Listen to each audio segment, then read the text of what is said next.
Hello and welcome to the Today's Homeowner Weekly podcast. We're here to help you with the challenges we all face as homeowners. I'm Danny Lipford. And I'm Joe Truing. And each week, Danny and I are here on the podcast to answer any and all home improvement questions. And we want to hear from you. Send us your questions or comments at todayshomeowner.com/podcast. Okay, Danny, let's get started. Today's Homeowner Podcast is brought to you by the Home Depot. More saving, more doing. This week we help a listener out that's right in the middle of a pretty aggressive deck rebuilding project, to the point that he's down trying to figure out if the 6x6 posts that are holding the deck up are sufficient and are done the way it needs to be done in order to rebuild it. We'll give him a few tips to make sure he's headed in the right direction. Yeah, he's smart to take care of that before refinishing and rebuilding the rest of the deck, because if the posts aren't sound, then it doesn't matter what you put on top of them. Definitely. And we're also going to talk about how to prepare an old plywood floor. We have a caller who took up old carpeting and she wants to put down peel and stick vinyl tile. So we're going to tell her how to prep that floor properly so the vinyl tile lasts as long as possible. Well, you know, the stick-on tiles, they look a lot better than they used to, but they're not very forgiving. So, you know, that's where laminate floors have been very popular over the years, where it kind of floats over some of those problems. But when you have something as transparent as that vinyl, which is a good product, but you need to do that little extra work there. So we point her in the right direction. Also, bricks are beautiful, but when they have white stains, like efflorescent type stains on them, they really can be an eyesore. And it's not easy to get this type of stain off, but we give several alternatives to a homeowner that's going to try them all, I think, because of the frustration. And I'm going to share a simple solution on how to make a simple, non-toxic trap to catch mosquitoes so you can go outdoors without donating blood involuntarily. This is going to be a good one. Glad you're with us. Right now, let's see if we can help Matt with a deck question. Matt, welcome to the show. Hey guys, thanks for having me. Hey Matt. Yeah, absolutely. So what I found is I'm doing a deck repair. My deck had water damage to it, so I was originally just going to replace all the decking boards. And so I pulled them out, and the joists for the deck are also rotted with water. Boy. This repair is getting bigger and bigger. There's a huge oak tree over our back of our deck, so that water just sits. And we probably should have stilled it a little sooner than we did. Right. It didn't help it. But anyway, so I got everything up, the joist out of the ground. The only thing I have left now is the support posts. Okay. And support posts, they look like they're solid steel, but my question is, I don't see any concrete sticking out above the ground for them. I had to dig about 1 foot to 2 feet deep before I found concrete. Yeah, that's not unusual, unfortunately. A lot of decks are built that way. Okay. Because I've read a few different ways, you know, that you're supposed to have that footer coming all the way to the surface, and then you install your deck post on top of that. Right. That's a better option, but it's not always practice, right? Yeah. And then also I found that, you know, you can dig a hole, put the deck post in about, 3 feet, fill it full of concrete, and, get that to the surface. So my question is, what do you guys recommend that I do? Should I remove these posts, even though they seem to be fine? They're not saturated with water. They're still pretty solid. Or should I, just put concrete on top of them, or what? Okay. Well, having the concrete come up to the grade level is really not necessary. It's more important that there's enough concrete that you have around the post that you have. And of course, without digging down along the side there, you wouldn't be able to know that if you dug down. And by the way, Matt, great sending this picture that we were able to be looking at, that we're looking at right now. And if where your tape measure is butted down to the top of the existing concrete, if that 6 inches of concrete there is not enough. If you've got 1 foot of concrete, probably pretty close to being enough. So it's kind of hard to know without digging down to the side of it. So here's what you could do. Yeah. I would recommend at least 16 to 20 inches of concrete. And if you dig down beside your existing concrete slab there, or the footing, and you see that you have plenty of it there, no problem. If not, what you could easily do is create just a simple form around that. You could use plywood or anything to just create a little form around it, getting 4 to 5 inches of concrete all the way around the post. But something I would do, and something I did to a fence that I built just recently at my house, is I used some of the peel and stick roofing material. Now you can get that in to where you roll out 3 foot wide sheets of it and so forth, but that's not necessary on this. What I actually use is the 9-inch peel and stick material that you use on valleys and around different flashing areas, and you can just peel off and just peel it and just wrap it right around your post, right up wherever concrete's going to be. That just keeps that concrete from and the moisture that's part of the concrete soaking into that post over the years and causing you some problems. So that's a great precaution from there. But you could just actually enlarge that footing, bring it right up, within a few inches of the ground, and that way for sure. And you can just use bag concrete, regular Quikrete gravel mix to fill that in. But that pretty much is all you would really need to do to supplement what you already have. Okay. Hey, Matt, I had a quick question. So these are 6x6 posts? I can tell. They are 6x6 posts. And how far out of the ground? We don't see the top of the post. How far out of the ground are these sticking out? Okay. Well, it depends. Say in the very far left corner of the front of the deck, it's further away from the house. Right. You've probably got about 1.5 feet sticking out on the ground. Oh, now, so these are relatively short. Mm-hmm. Yeah, they're pretty short. Okay. Well, it's not really. It's not a raised deck. That's what you would say. Well, that's good. How many posts do you have there? Well, I'm doing half the deck right now. So right now I've got 6 decks. Okay. The reason I ask is if you did want to replace them, now would be obviously the time to do it, and they're short enough that, it'd be a lot of work, but you could dig them all out and replace them and do it correctly, pour the footing up high enough above grade and then use a post anchor and set it on top of there. But these posts look like they're in pretty good shape, so yeah, I'm not sure it's really necessary to replace them all, but you're being proactive, which I think is smart, because you don't want to wait till they're rotting out for Monday and then what, especially since you're putting in all new joists and decking. Oh, yeah, definitely don't want to go through all this work and then 2 years from now the deck's falling apart again on me. Right. Well, good. Well, Matt, man, I can tell that you're a hard worker and able to get a lot of things done. I hope we've been able to give you a little bit of information to help you out. If there's anything else you run into, let us know, and best of luck on getting that deck ready for summer. Hey, I will do. Thank you, guys. All right, good luck. Okay, you take care. The other thing you could do is not backfill around with so much dirt if you're going to backfill, as opposed to pouring concrete around, is put gravel, because that won't hold moisture. Yeah, the gravel is a great idea. I think that's something that's ignored a lot of times, and it's also like when you're doing a fence, building a fence, a lot of people don't even know about putting the gravel under the fence post to allow that to drain. But you'll see that we have a little fun.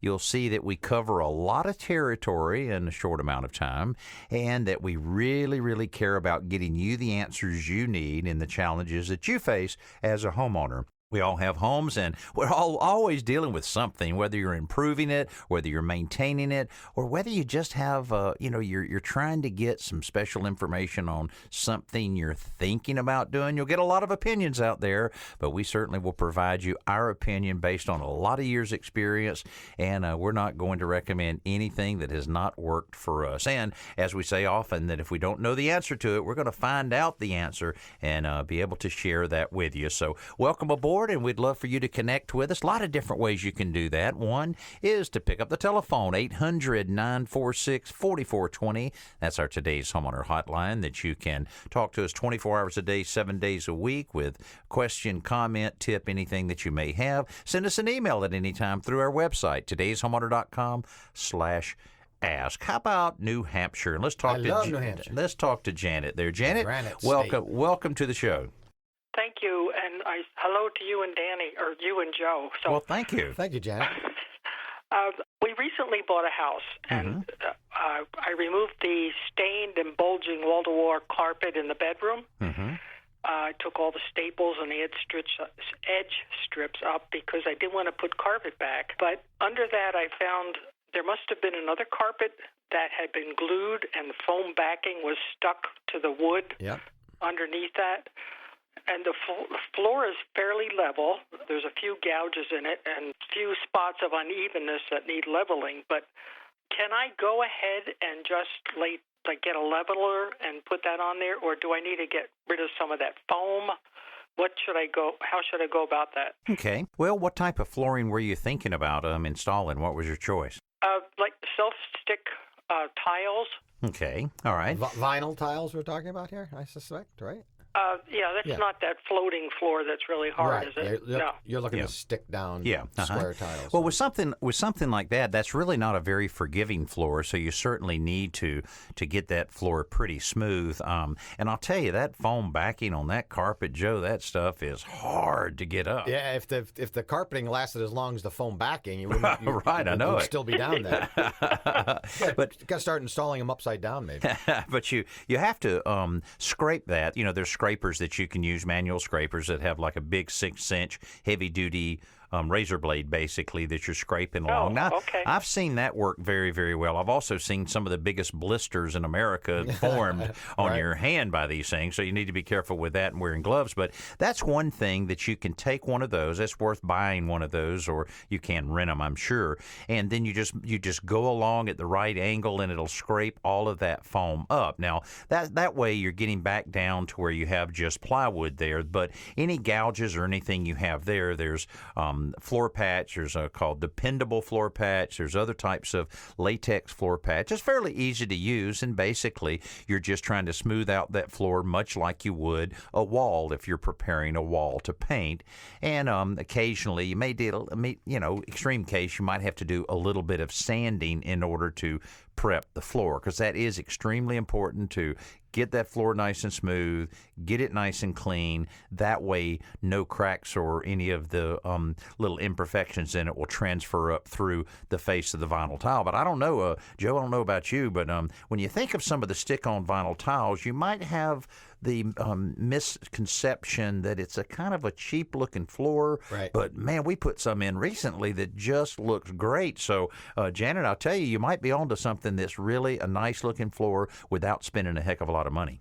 Okay, thank you. Thank you very much. Okay, our pleasure. And for a little information more about that floor thing, you can go to custombuildingproducts.com. They got some great videos on there, custombuildingproducts.com, and you'll be able to see some great how-to videos. The recommended level was dependable. Is that the brand name? That's one. Henry makes one, too. Yeah, Henry makes one. Henry. But what you'll see on Custom Building Products site is other recommendations on some of their advanced leveler, and all of that's available at Home Depot. Okay.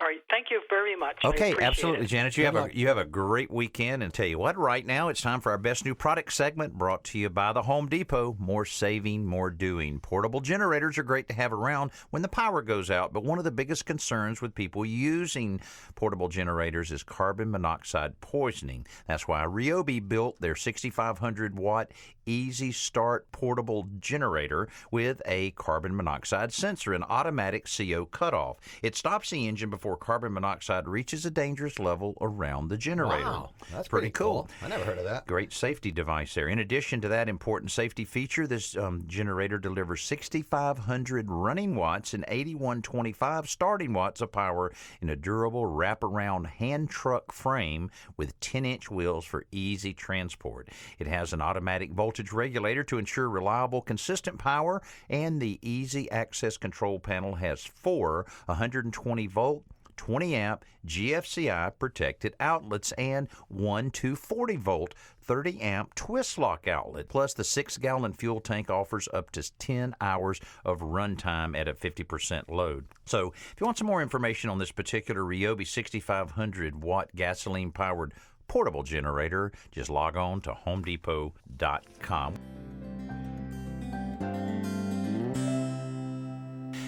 Every week we have a few people that will leave us a recorded call. It's always great when we have an opportunity to get into a few of those. So, Joe, let's get started with that first question and see what's happening from the Today's Homeowner Hotline. Hi, I'm Phyllis from Charlottesville, Virginia.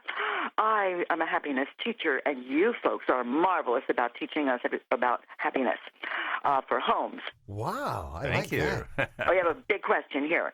We have a mommy bluebird who's laying eggs outside our kitchen window, and Daddy Bluebird is rapping on all our windows on this floor for weeks now. Wow. Thank God he's not hurting the window, not hurting himself. But what could we do simply to say, Daddy, stop banging on the windows? I think he's just seeing his reflection. My husband calls him, instead of the bluebird, for happiness. How about the bluebird of rappiness. He's a rap star, right? Love to hear what you have to say. Thank you. Okay. All right. I can see, Phyllis, you are a happy teacher.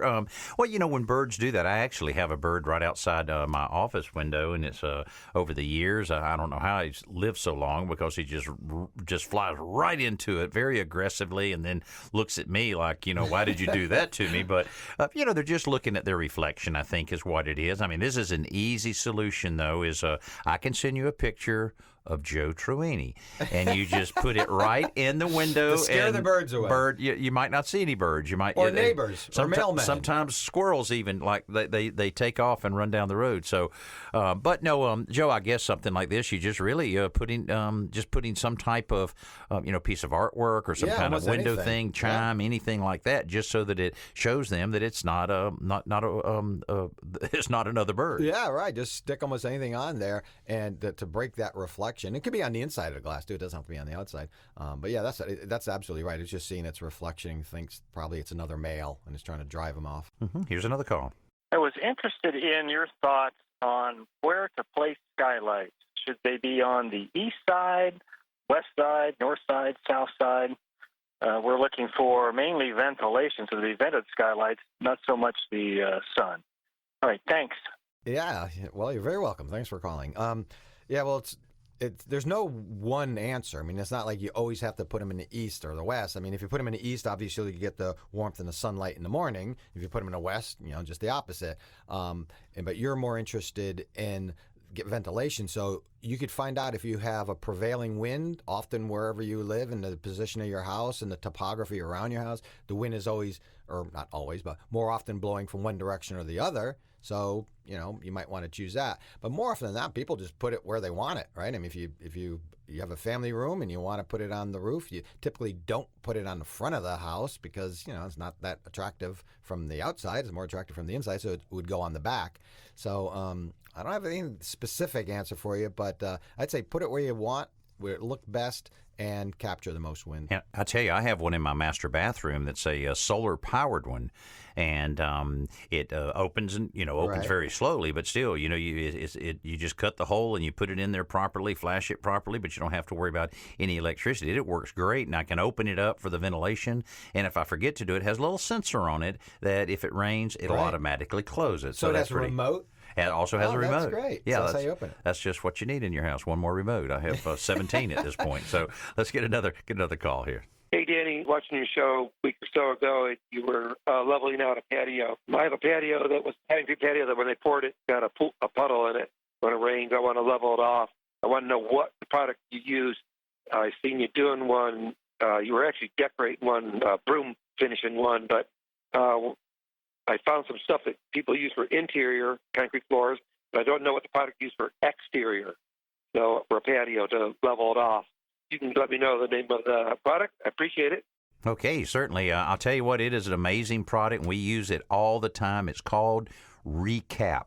RECAP from Quikrete. Just go to quikrete.com. They just redid the whole formula for this to make it even stronger than the actual concrete that you're pouring it on.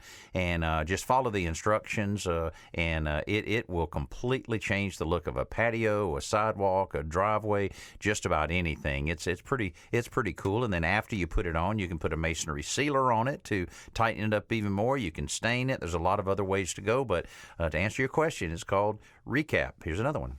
I'm calling because we have an issue with a negative slope in front of the house, and we want to drain that water which accumulates during heavy rain. And if you can give me some tips how to resolve this issue. Yeah, sure. When you say negative slope, I assume you're referring to the fact that the land is sloping toward your house from the front yard. And there's a couple of ways you can, depending on how long this slope is, you might be able to interrupt it and redirect that water long before it gets to your house with a swale, which is nothing more than, kind of hard to describe what it is, but it's basically like a little trench. Kind of diversion, almost kind of a diverter pile of dirt. Right, so you dig. That's a technical term you'll have to look up in the Liptionary, which will be published monthly. But it's basically like you dig a trench in your property, and it continues to grow grass. It's very shallow, but it's pitched in one direction, angled in one direction, so the water as it's coming down will hit that and hopefully go around your house. Or once you get to the bottom of the hill, I would use what's commonly known as a linear drain or a channel drain, trench drain. Basically, you're capturing that water and you're pitching it around the back of your house. I'm guessing that the gland behind your house continues to slope down, which is what you want to do. Just redirect it. I mean, you can't stop it. It's going to come down there, so you want to just help move it in the direction it needs to go. All right, let's go on to the next question. Yes, I'm confused on how to cut back the plant, the flowers that are wilting. Do you cut them right off at the top, or do you go all the way down the stem and cut it? I've always been advised by lawn and garden enthusiasts and experts that we've dealt with is to get right back down to the stem and, cut it very carefully. You don't want to, the main stem, you don't want to disturb very much, but just cutting it right back at the stem is the healthiest way. It's going to look better that way and certainly will grow a lot better. Let's see if we can work in one more here. Danny, I have beaded cabinets, kitchen cabinets that are made of particle board. And today there was a mishap with a pot of coffee leaked, and it caused the beaded part of the cabinet to swell immensely. I've been drying it with a hairdryer, but I don't know how to fix it. I've hand painted each one of these cabinets, and they're beautiful, and I'm just heartbroken. Thank you. Oh, yeah, boy. I feel so bad. I can just imagine that. Not only is the moisture of that causing it to swell, then you potentially have the stain of the coffee. Right. And, boy, that's going to be a hard thing to remedy there. Yeah, unfortunately, as she learned, particle board is very porous, and it soaks up water, or in this case, coffee, like a sponge. And once it does, it swells up, and it'll never go back. You can put the blow dry on it as much as you want. It unfortunately, it won't go back. Ordinarily, the only solution is to sand it smooth and then, prime it and paint it. But if this is the beaded surface, I mean, what are you going to do? You can't sand off the beads and just have a flat surface and the bead coming down and ending. So the only thing I could suggest is, smooth it out as much as you can. Try not to remove those beads. And if necessary, you're going to have to sand it and then maybe try to cut in a bead by hand. I mean, I'm not really sure. I don't have a photograph of this, so I'm not sure what to tell her. But, yeah, particle board, you always have to seal it. That's all I can tell you, especially the ends, which are very, very porous. And I'm sure that's where all this coffee got soaked up. I'm sorry I don't have a better solution. Yeah, there's just not a magic cure on that one that hopefully... Don't buy particle board cabinets. That's the message. Yeah, and drying it out, hopefully it'll reduce the impact of it a little bit. But we hate that for you, too, and sorry that you're heartbroken over something like that, because that's something that you'll see every time you touch that coffee pot. We're always happy to have you here on the show. We also enjoy having you watch our television show that's now in its 21st season. And did you know right now on Amazon, if you're in the mood for a little binge watching, you can add today's Homeowner TV to your watch list on Prime Video. Seasons 13 through 20 are available right now on Amazon, and we're getting so many people that are tuning in going, man, I binge watched all those shows. I find it in my own town that I live in and enjoy watching it. We appreciate all those comments. So if you'd like to keep them coming, keep them coming. We have a lot of wonderful shows there on Amazon waiting for you. We also have some wonderful participants like Dean from California. Dean, welcome to the show. Hi, how you doing, Danny? Hey, we're doing we're doing great. What's happening at your house there? Tell us about it. Well, we bought a new house out towards the desert, towards Palm Springs area, and there's planters across the front of the house, and the people had potted plants on the caps, and all this calcium built up on the bricks, and I can't find anything that'll take it off. Yeah, boy, I'll tell you, it soaks down into the pores of the brick, and that some of it could be where I guess it's basically, Joe, just a form of efflorescence formed up there. What have you tried, Dean, so far? Well, I don't know if you want me to name brand names or not. But it doesn't matter. It doesn't matter. I was going to say I've tried the CLR. I put Simple Green on there. Okay. I've tried a couple of toilet bowl cleaners. Right. And I heard that works, right, sometimes. Yeah, I gave it a try. I've been looking on the internet. Yeah. And then I've actually tried the vinegar in the water, which they suggested also. But it just doesn't seem to be coming off. Have you tried TSP? I'm not sure it would work. That's a general cleanse. Trisodium phosphate. You mix it with, it's typically a powder you mix with hot water. You could try that. I haven't tried that, no. Yeah, it's worth it. I mean, it's available at all the home centers and paint stores and so forth. The painters use it quite a bit. It's a powder. You just read the directions on how to use it and how to use it safely. And I mean, that's the only thing I know to do. And you're doing just what I would do, and that's just keep trying different things. It has anything kind of maybe helped a little bit? Well, the wire brush did seem to help, but I'm telling you, it's going to take forever. Oh, boy, yeah. Dean, there is a product that I've used. It's from a company called Rutland, R-U-T-Land,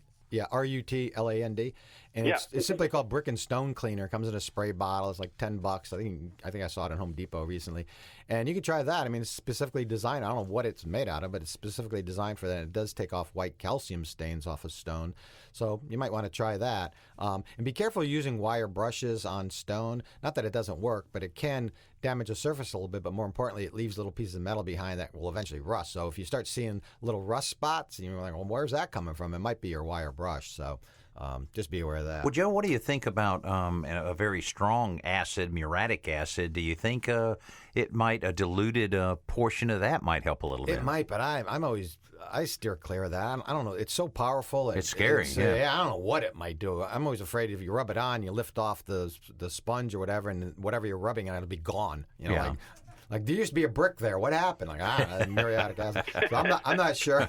I'm not sure I'd try anything quite like that. And you want to be careful, of course, of the mortar joints. You don't want to be dissolving those as well. So try this. I mean, it's called Stone and I don't know if it's Brick and Stone Cleaner or Stone and Brick. Yeah, I would try that first. Try it. Yeah, that's what it's supposed to be. I also saw a product called Zep online. Yeah, they make commercial cleaners. Yeah, they make a whole line of heavy-duty commercial cleaners, and I know they have a line of consumer products. As long as it's specifically designed for stone, I mean, it probably won't hurt it. Stone and brick. I had considered the muriatic acid, but you know what? I was kind of afraid it would damage the brick, so I was steering clear from that myself. Yeah, you have to be careful with that for sure. Well, I'll tell you, I can tell you're a little frustrated at it, and I would be too, but you're doing the right thing. Just keep one after the other. You know that you're improving it as you go along there, and hopefully between that and a little bit of Mother Nature working on your behalf, that it'll fade it out a little bit.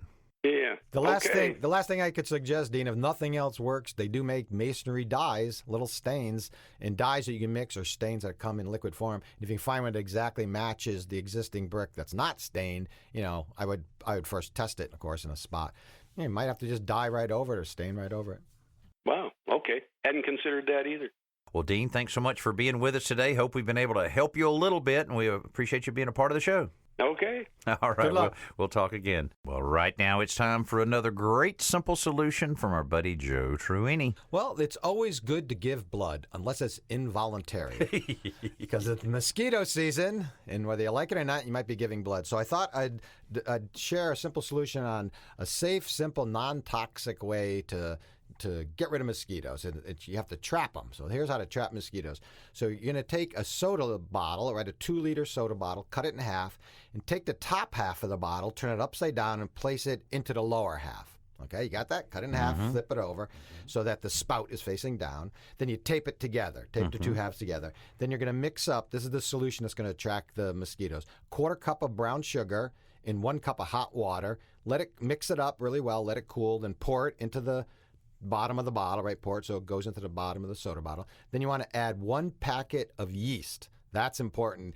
And you don't even have to mix it, just pour it in. That will create carbon dioxide, which attracts the mosquitoes. Then you drape it in plastic, you drape the plastic bottle in black because that'll attract the mosquitoes too. For some reason, they don't like the light color or the clear color. So you drape it in plastic and drape it in black cloth and place it outside wherever you're seeing the mosquitoes. And what happens, of course, they fly down through the inverted neck of the bottle to get to that sugary sweetness, and they're knuckleheads. They can't figure out how to get out because it's inverted.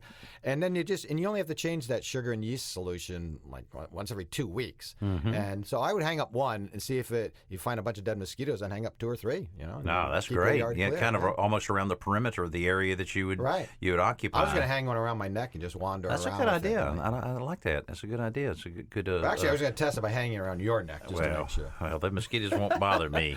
They don't bother me. They can't bite into this thick skin. Is that what it is? That's what it is.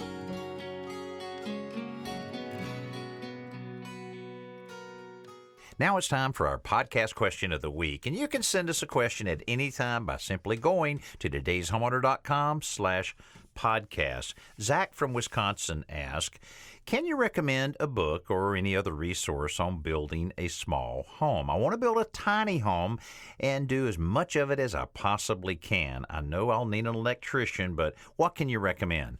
Boy, there's plenty of information now these days about the tiny homes. And it's been such a strong trend over the last few years, but I felt like that would kind of go away a little bit because the novelty of it and that kind of thing. But I can still see there's a segment of the population that can still embrace that, maybe as a second home in some cases. Right. In some of the tiny homes being able to be a little lakeside cottage right, kind of thing. I can see that. And maybe being mobile, to where you're able to move them around and everything. But what do you think as far as a resource on that? Do you know of any that we might want to point Zach toward? Yeah, there are a lot of really good books, but they're kind of divided up into some are just designy and some are heavy on the construction. But there's one that I'm familiar with, and it's simply called Tiny House Design and Construction Guide. And that sounds like something that Zach might be interested in because it has a more step by step. Yeah, a little bit of design, a little bit of construction information. But there are also several.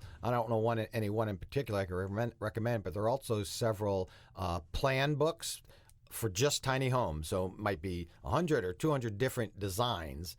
It doesn't offer much in the way of construction detail because they want you to buy their plans. But at least there you get an idea of what size home you want to get, and you can concentrate on the chapters that are in that footprint, So that's what I would recommend. Get that first book I mentioned, and then if you need additional help as far as getting plans, then pick up one of those books. There you go, Zach. Hope that's been able to help you, and best of luck on that project. Keep us posted on how everything's working out for you on your tiny home. And if you would like to send us a question, it's pretty easy. todayshomeowner.com/podcast. We also really appreciate you writing us a favorable review. That's the way podcast works, and that's the way we're able to reach more people, and we certainly appreciate you doing that. And we certainly thank to all of those who have been able to spend a little time and send us that nice review. So that's going to pretty much wrap it up for this week. Hey, tell your family, your neighbors, and even the crazy family members to join us every week right here on Today's Homeowner Podcast. From Danny Lipford and Joe Truini. We'll see you next week.